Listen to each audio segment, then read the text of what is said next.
Hi, and welcome back to episode 8 of my Five Nights at Freddy's playthrough. The nurses wouldn't let us see Johnny. He was in critical condition. No visitors, but 2-Bit wouldn't take no for an answer. That was his buddy in there, and he aimed to see him. We both begged and pleaded, but we were getting nowhere until the doctor found out what was going on. "Let them go in," he said to the nurse. "He's been asking for them. It can't hurt now." 2-Bit didn't notice the expression in his voice. "It's true," I thought numbly. "He is dying." We went in practically on tiptoe because the quietness of the hospital scared us. Johnny was lying still with his eyes closed, but when 2-Bit said, "Hey, Johnny kid," he opened them and looked at us, trying to grin. "Hey, y'all." The nurse, who was pulling the shades open, smiled and said, "So we can talk after all." 2-Bit looked around. "They treating you okay, kid?" "Don't," Johnny gasped. "Don't let me put enough grease on my hair." "Don't talk," 2-Bit said, pulling up a chair. "Just listen. We'll bring you some hair grease next time. We're having the big rumble tonight." Johnny's huge black eyes widened a bit, but he didn't say anything. "It's too bad you and Dally can't be in it. It's the first big rumble we've had, not counting the time we whipped Shepard's outfit." "He came by," Johnny said. "Tim Shepard?" Johnny nodded. "Came to see Dally." Tim and Dallas had always been buddies. "Did you know you got your name in the paper for being a hero?" Johnny almost grinned as he nodded. "Tough enough," he managed. And by the way, his eyes were glowing. I figured Southern gentlemen had nothing on Johnny Cade. I could see that even a few words were tiring him out. He was as pale as the pillow and looked awful. 2-Bit pretended not to notice. "You want anything besides hair grease, kid?" Johnny barely nodded. "The book." He looked at me. "Can you get another one?" 2-Bit looked at me too. I hadn't told him about Gone with the Wind. "He wants a copy of Gone with the Wind so I can read it to him," I explained. "You want to run down to the drugstore and get one?" "Okay," 2-Bit said cheerfully. "Don't y'all run off." I sat down in 2-Bit's chair and tried to think of something to say. "Dally's gonna be okay," I said finally, "and Derry and me, we're okay now." I knew Johnny understood what I meant. We had always been close buddies, and those lonely days in the church strengthened our friendship. He tried to smile again, and suddenly went white and closed his eyes tight. "Johnny," I said, alarmed, "are you okay?" He nodded, keeping his eyes closed. "Yeah, it just hurts sometimes. It usually don't. I can't feel anything below the middle of my back." He lay breathing heavily for a moment. "I'm pretty bad off, aren't I, Pony?" "You'll be fine," I said with fake cheerfulness. "You gotta be. We can't get along without you." The truth of that last statement hit me. We couldn't get along without him. We needed Johnny as much as he needed the gang, and for the same reason. "I won't be able to walk again," Johnny started, then faltered. "Not even on crutches. Busted my back." "You'll be okay," I repeated firmly. "Don't start crying," I commanded myself. "Don't start crying. You'll scare Johnny." "You want to know something, Pony Boy? I'm scared stiff. I used to talk about killing myself." He drew a quivering breath. "I don't want to die now. It ain't long enough. 16 years ain't long enough. I wouldn't mind it so much if there wasn't so much stuff I ain't done yet, and so many things I ain't seen. It's not fair. You know that time we were in Windricksville was the only time I've ever been away from our neighborhood?" "You ain't gonna die," I said, trying to hold my voice down. "And don't get juiced up, because the doc won't let us see you no more if you do. 16 years on the streets and you can learn a lot, but all the wrong things, not the things you want to learn. 16 years on the streets and you see a lot, but all the wrong sights, not the sights you want to see." Johnny closed his eyes and rested quietly for a minute. "Years of living on the east side teaches you how to shut off your emotions. If you didn't, you would explode. You learn to cool it." A nurse appeared in the doorway. "Johnny," she said quietly, "your mother's here to see you." Johnny opened his eyes. At first they were wide with surprise, then they darkened. "I don't want to see her," he said firmly. "She's your mother." I said, "I don't want to see her." His voice was rising. "She's probably come to tell me about all the trouble I'm causing her and about how glad she and the old man will be when I'm dead. We'll tell her to leave me alone for once, just to leave me alone." He was struggling to sit up, but suddenly gasped, went whiter than the pillowcase, and passed out cold. The nurse hurried me out the door. I was afraid of something like this if he saw anyone. I ran to 2-Bit, who was coming in. "You can't see him now," and the nurse said, so 2-Bit handed her the book. "Make sure he can see it when he comes around." She took it and closed the door behind her. 2-Bit stood and looked at the door a long time. "I wish it was any one of us except Johnny," he said, and his voice was serious for once. "We could get along without anyone but Johnny." Turning abruptly, he said, "Let's go see Dallas." As we walked out into the hall, we saw Johnny's mother. I knew her. She was a little woman with straight black hair and big black eyes like Johnny's. But that was as far as the resemblance went. Johnny Cake's eyes were fearful and sensitive. Hers were cheap and hard. As we passed her, she was saying, "But I have a right to see him. He's my son.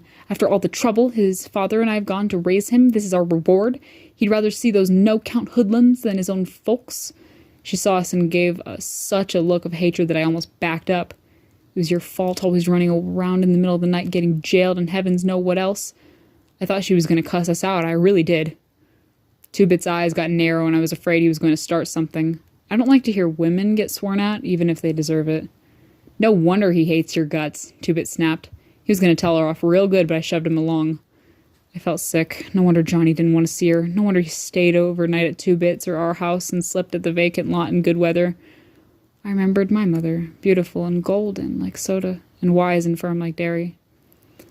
Oh, lordy, there was a catch in Two-Bit's voice, and he was closer to tears than I've ever seen him. He has to live with that. We hurried to the elevator to get to the next floor. I hoped the nurse would have enough sense not to let Johnny's mother see him. It would kill him. Dally was arguing with one of the nurses when we came in. He grinned at us. "Man, am I glad to see you. These hospital people won't let me smoke, and I want out." We sat down, grinning at each other. Dally was his usual mean, ornery self. He was okay. Shepard came by to see me a while ago. That's what Johnny said. "What do you want?" Said he saw my picture in the paper and couldn't believe it didn't have "wanted dead or alive" under it. He mostly came to rub it in about the Rumble. Man, I hate not being in that. Only last week, Tim Shepard had cracked 3 of Dally's ribs, but Dally and Tim Shepard had always been buddies. No matter how they fought, they were two of a kind, and they knew it. Dally was grinning at me. "Kid, you scared the devil out of me the other day. I thought I'd killed you." "Me?" I said, puzzled. "Why?" "When you jumped out of the church, I meant to hit you just hard enough to knock you down and put out the fire, but when you dropped like a ton of lead, I thought I'd aimed too high and broke your neck." He thought for a minute. "I'm glad I didn't, though." "I'll bet," I said with a grin. I'd never liked Dally, but then for the first time I felt like he was my buddy. And all because he was glad he hadn't killed me. Aw, isn't that sweet?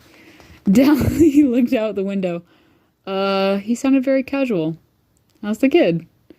"We just left him," Two-Bit said, and I could tell that he was debating whether to tell Dally the truth or not. "I don't know about stuff like this, but, well, he seems pretty bad to me. He passed out cold before we left him." Dally's jawline went white as he swore between clenched teeth. "Two-Bit, you still got that fancy black-handled switch?" "Yeah." "Give it here."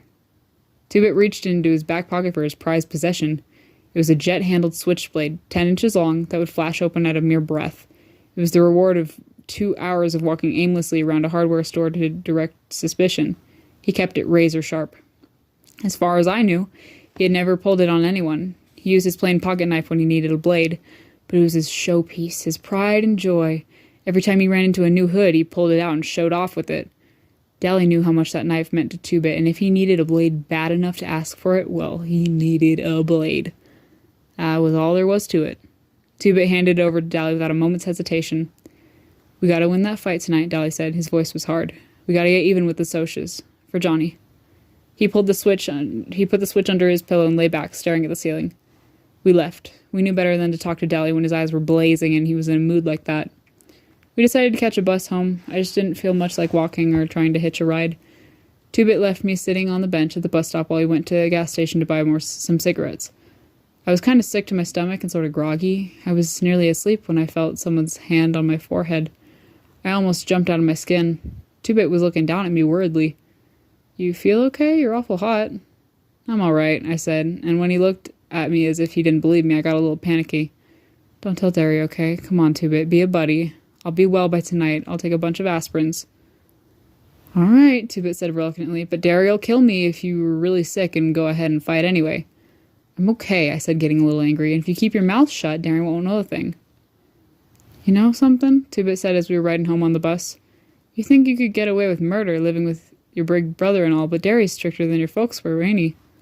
"Yeah," I said, "but they'd raised 2 boys before me. Derry hasn't." "You know, the only thing that keeps Derry from being a Soc is us." "I know," I said. I had known it for a long time. In spite of not having much money, the only reason Derry couldn't be a Soc was us. The gang, me and Soda. Derry was too smart to be a greaser. I don't know how I knew. I just did. And I was kind of sorry. I was silent most of the way home. I was thinking about the rumble. I had a sick feeling in my stomach, and it wasn't from being ill. It was the same kind of helplessness I'd felt that night Derry yelled at me for going to sleep in the lot. I had the same deathly fear that something was going to happen that none of us could stop. As we got off the bus, I finally said it. Tonight, I don't like it one bit. Two-Bit pretended not to understand. I never knew you to play chicken in a rumble before, not even when you were a little kid. I knew he was trying to make me mad, but I took the bait anyway. I ain't chicken, Two-Bit Matthews, you know, and you know it, I said angrily. Ain't I a Curtis, same as Soda and Derry?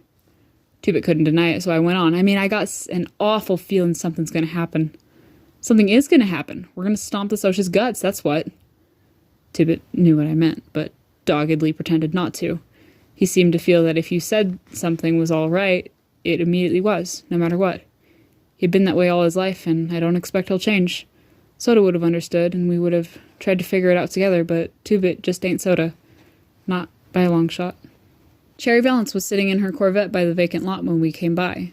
Her long hair was pinned up, and in the daylight she was even better looking.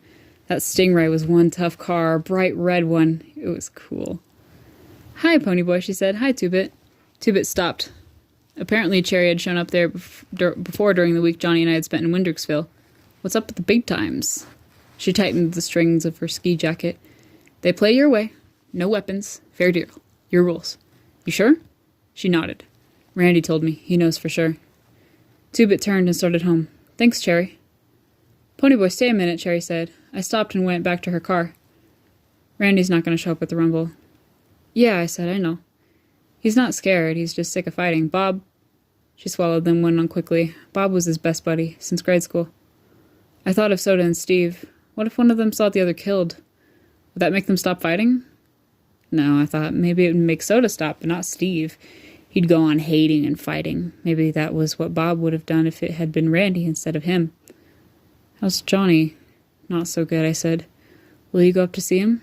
She shook her head. No, I couldn't. Why not? I demanded. It was the least she could do. It was her boyfriend who had caused it all, and then I stopped her boyfriend.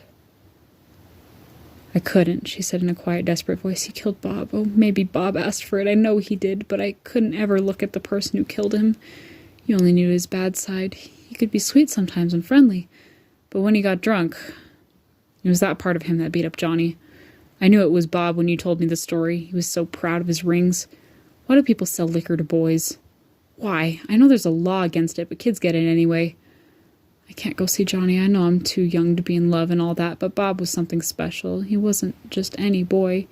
He had something that made people follow him, and something that marked him different, maybe a little better than the crowd.